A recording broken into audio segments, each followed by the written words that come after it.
пайғамбарымыз саллаллаху алейхи уассаламның өміріне байланысты сондай жалған риуаяттар бар, сахабаларға қатысты.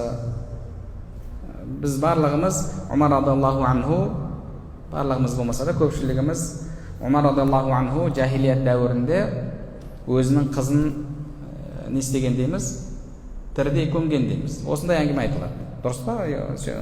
Умар радиаллаху анху, мен жахилият дәуірі есіме түссе, бір нәрсе есіме түссе күлемін, екінші нәрсе есіме түссе жылаймын.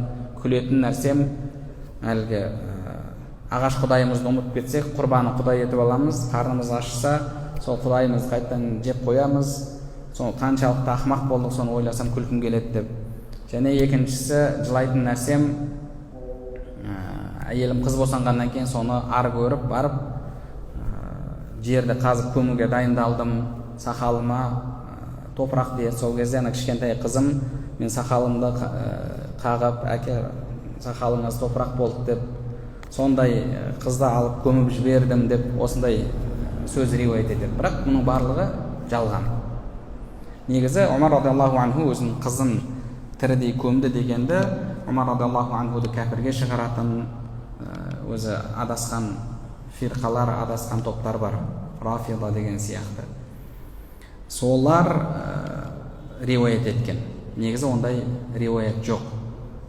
Умар радиаллаху анхудың сол жахилият дәуірінде туылған қыздары да, балдары да, ұлдары да барлығы тірі, аман болған. Ешқайсысын Умар радиаллаху анху тіріде көмген емес. Жалпы арабтарда ондай әдет болған. Құранда «Ваидал маудату суилат биайи замбин қутилат», әлгі тіріде көмілген ертең қияметте сұралады, тіріде көмілген нәресте сен қай күнәң үшін көмілдің деп, сөйтіп соны істеген адам жауапқа тартылады деп Құранда айтылған.